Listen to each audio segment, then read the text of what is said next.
Good morning, everybody. Good morning. I am State Representative Tony McCombie from the 89th District and the House Republican Leader.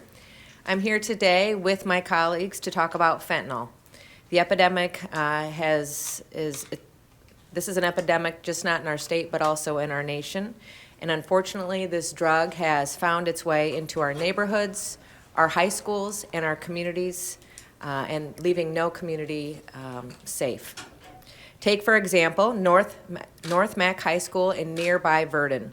The school superintendent issued a warning to all parents after 2 students used and were in possession of marijuana containing fentanyl. Thankfully, the students were okay, but the school has since embarked on a campaign to warn students that no illegal drug is safe to use. Unfortunately, fentanyl poisoning is a growing issue. The facts are clear. Fentanyl is a powerful synthetic opioid that is 50 times stronger than heroin and 100 times stronger than morphine. This leaves a tragic trail of abuse, addiction, and death. In Illinois specifically in 2021, there were 3,717 drug overdose fatalities in Illinois, which equates to more than 10 residents each day, and is the leading cause of accidental death for Illinois residents aged 18 to 49. Of these fatalities, nearly 81% were caused by opioids. Last session, in the 102nd General Assembly, 61 of our House Democrat colleagues sent the wrong message to those who sell and use fentanyl by passing HB 3447 out of the chamber. HB 3447 decriminalized hard drugs like cocaine, meth, and fentanyl. At the time when kids and families across our state are falling victim to this drug, we're only one small dose of only 2 milligrams. That is like the tip of a pencil. Illinois Republicans, House Republicans will oppose decriminalizing drugs and push for measures to hold criminal drug dealers accountable. We have been on the wrong side of fentanyl statistics for too long, and it's time we act. As lawmakers, it is our job to keep the public safe and to take action when communities are calling for our help. Today, we're here to talk about 2 bills that I have filed to offer solutions to help save lives. The first is HB 3203, which allows pharmacies and retailers to sell potentially life-saving fentanyl testing strips over the counter. This legislation will also allow county health departments to distribute the test strips to the public for free. I'm proud this bill is moving forward in a bipartisan fashion. The second bill is HB 3210. This escalates the penalties for those caught trafficking fentanyl and making it attractive to kids. Although that bill has failed to move forward, I believe because of politics, this is something that we will continue because it's important to deter people from endangering our children. As lawmakers, we have a moral obligation to do something when we see a problem as deep as this one. It's our public duty to try to solve it, and I believe HB 3203 and 3210 are viable first steps in fighting this epidemic. I would now like to turn it over to my colleague, Representative Jeff Kiker.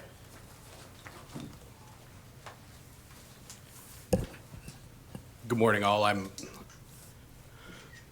Republican Conference Chairman Jeff Kiker of the 70th House District, which covers parts of DeKalb, Kane County, and a little bit of McHenry County. Folks, I don't want to have any parent, cousin, brother, or sister have to deal with that tragedy again. That's why the bills that Leader McCombie has presented today are critical to the protection of our people on the front end before we have death, before we have tragedy. Life circumstance often puts people in a position where they think that this is the avenue and this is the solution. But many times they're seeking that high or to maintain their ability to not go through withdrawal. By the availability of fentanyl strips being out there more readily available in the marketplace, we will ensure that our loved ones, our community members, and those that are seeking relief are able to be here and hopefully one day find that relief through the proper mechanisms. I'd now like to turn it over to my colleague, Assistant Minority Leader Brad Stevens. Good morning. I'm House Assistant Minority Leader Brad Stevens. I represent the 20th District, which includes parts of the northwest side of Chicago and the northwest suburbs east of O'Hare Airport. I'm a co-sponsor of House Bill 3203, joining Leader McCombie today because of the devastating impacts that fentanyl has on our communities. There were over 1,400 fatal opioid overdoses in 2021 in the city of Chicago. Over 85% of the local deaths involved fentanyl. DEA Administrator Ann Milgram has stated that fentanyl is the single deadliest drug threat to our country that our country has ever encountered. Fentanyl test strips can save lives. They're low cost and have easy steps to test drugs for fentanyl, which could have life-saving effects. House Bill 3203 will allow pharmacists and retailers to sell crucial strips over the counter to the public. By allowing the public to access these strips easily at their local pharmacy or health department, this can add a crucial and potentially life-saving step for members of our communities who encounter controlled substances. This legislation is a bipartisan effort to combat the rise of fentanyl in our communities and take steps to help our constituents. Illicit fentanyl is a poison in our community that is taking the lives of our loved ones and neighbors. I encourage my colleagues to co-sponsor this legislation and support it as it moves through the House so it can help save the lives as soon as possible. Thank you. Back to you, boss. Any questions? What's the status of the bill, or these bills? Yeah, 3203. Is this not a priority that you're seeing? 3203 is moving through. I hope it goes 2/3 today. The other for enhanced penalties, when I talk about the politics of it all, that one's dead, which is really unfortunate because those that are trafficking and soliciting, exploiting children to get involved in drugs and most likely die from them should be penalized, but that's not where we're at today. What does that say about the priorities that there are? Doesn't say much. Doesn't say much. Leader, I don't mean to shine you, but boy, since January, it seems like there's been a lot of bipartisanship on the part of the House Republican Caucus. Yeah. And I've heard the word bipartisan a couple of times today, yet I don't see any members of the supermajority party here. Why aren't they part of this, and what kind of talks have you had with them about your bills? Oh, if you go on and look, Representative Gazzardi and I, he passed his bill yesterday, 1121, which, like I said on the House floor yesterday, I didn't feel, mine's a better bill, I said, just giving him the business. He's on this bill, I'm on his bill, so there is bipartisan. This does have bipartisan numbers. However, I'm the minority House leader of the Republican Party, so that's probably why no one's here today. Certainly, always welcome. We've said from the beginning that we want to be part of the solutions, and this one, 3203, is a preventative solution that both Republicans and Democrats have embraced. Now, let me ask another one. I hear the phrase test strips quite a bit today. How do they work, and had they been not legal before? Yep, I'll let Representative Howder speak on that. Is it Howder? Howder, yep, Howder, okay. H-A-U-T-E-R. Yep. Good morning, everyone. I'm Bill Howder. I represent the 87th District, which is Tazewell County. It's all of Logan County, Lincoln, Illinois, and Clinton, Illinois. Well, thank you for this, and thank you for the question. I'm a physician in Peoria. I'm an anesthesiologist as well as an emergency physician. I'm board certified in both specialties, and as a excuse me, as an anesthesiologist, I deal and I utilize fentanyl all the time. It's a very useful drug because it's so potent and it's so titratable. It also makes it extremely dangerous. And then as an emergency physician, I deal with this as well in overdose and treating the overdoses that we see so often. So I have a lot of experience with this. The test strips are a yes or no test strip. Do I have fentanyl in my drug, or do I not? And so it's a way for them to quickly find out if their drug of choice has been laced or cut with fentanyl. And a lot of people that are addicts don't want or desire fentanyl in their drug. So that's the usefulness of the test strip. So to be clear, the test strip tests the drugs. It's not like I'm popping the drug and then I'm testing myself. No, Because if I've got the drug in me, I probably am not in any condition to do that. that's correct. Yeah, so this is really, there's a group of addicts that are substance abusers who they want fentanyl, and this is not what they want. They don't need the test strip. They won't use the test strip. They want there to be fentanyl. But there's a group of users I think of that are like opioid naive is what we call them. And so that's the person who is maybe a cocaine addict or meth or Adderall or ecstasy, and that's their drug of choice. That has no opioid in it, and someone has illegally cut that drug that they usually take with a very potent opioid. Those people may desire to know if they're at risk for sudden death with their usual drug that's not an opioid. And then there's also the people that are on an opioid but at a low level. Maybe they take a Norco or a Vicodin or OxyContin, and they know their dose, they take it, they're addicted, but they have some tolerance and they're not withdrawing, and they have fentanyl pressed into their pill illegally. They're at great risk for sudden death. They don't desire fentanyl in their pill, their narcotic pill, and they may want to test and see if they're at risk for absolute, the risk of sudden death. Representative Cabello, still in law enforcement, former law enforcement? Still.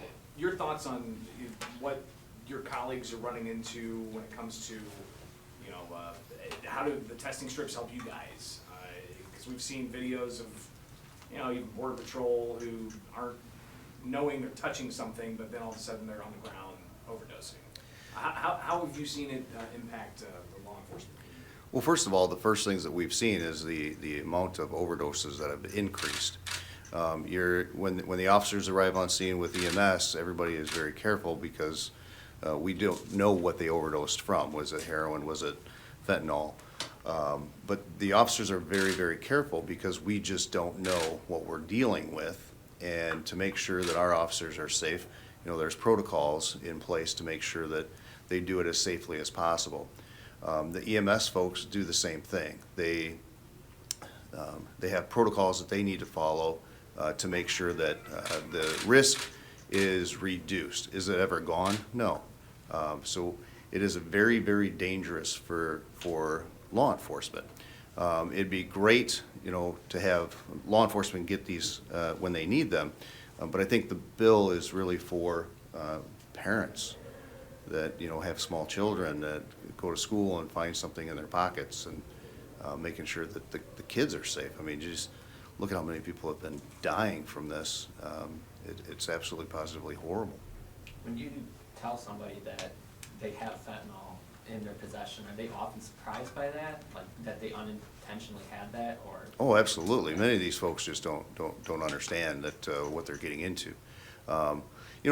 Before fentanyl came onto the scene like it did, I mean, heroin was what was killing people more when it came to overdoses, because people would get off, they try to get themselves clean, and they would go back to the amount of dose that they had because you build up a tolerance, and they didn't remember that they needed to start lower, so they give themselves the exact amount that they remembered before, which then puts their body into a situation where they overdose.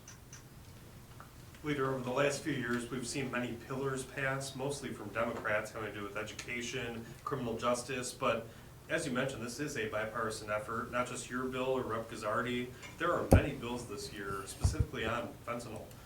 What do you think this means to people back home that are hearing the fact that the state is stepping up and trying to address this now? Yeah, and to be clear, this idea came from somebody within my district. So people are talking about this every day. And unfortunately, the mass texts going out to parents in high schools and schools saying that we have found fentanyl-laced marijuana is very concerning to families in Illinois.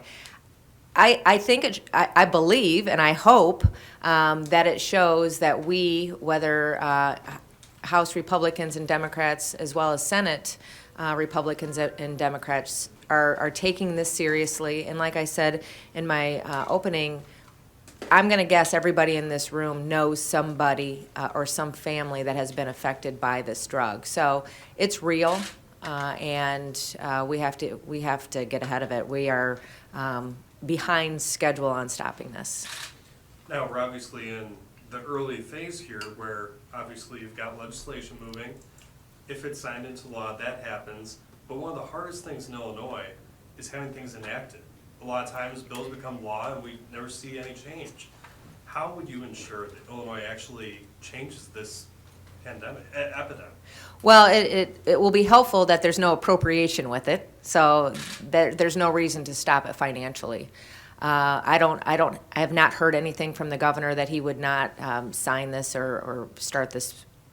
I've heard no debate on disagreeing with this, so I don't anticipate that to be a problem. But because there is no appropriation, I think it's a sure thing. You said it's health departments will be able to provide it for free, no appropriation, no, so. If they choose to, correct. Okay. Correct. So it's optional. That's right, yep. So obviously, they'll have to look at their budgets. And to me, this is a start. I'd like to have this expanded out further. So I don't know what that looks like exactly, but I'm willing to do this in steps and just keep taking a bite at the apple on this one. To the anesthesiologist, do you have any idea of the cost that might be associated with this? How much are the strips? How much are a pack of 1,000? Like, how do they? Yeah, that's a good question. I don't know that, but I do know. I do know the cost of Narcan it's extremely expensive, especially when you have to redose, and the nasal spray is a little bit more of a packaging issue, and so we're seeing, we're getting Narcan out, but in medicine we know for sure that it's better to prevent something than to rescue someone. And Narcan has a lot of problems with its implementation. We're getting it out everywhere, but Narcan has to be, first of all, you have to have a person there with you that recognizes that this is an overdose situation. Then they have to have Narcan with them, and then they have to have enough Narcan, and they have to administer it. And then we get into a situation where the Narcan has reversed the hypoventilation from narcotics, but it hasn't reduced the obstruction, because a lot of these people have obstructed airways because of the position they were in when they went into a very, very sedated state. So that person also needs to know how to open the airway, give them a patent airway. That's not happening. Then you have the problem with this person is now withdrawn from their narcotic. They're extremely angry, they're belligerent. So many times in the emergency department we see somebody that we've saved their life and they couldn't be more angry at us for withdrawing them from their narcotic. They never want to have Narcan again because it withdraws them immediately. And they want to seek a narcotic as soon as possible because it's a very uncomfortable process to withdraw.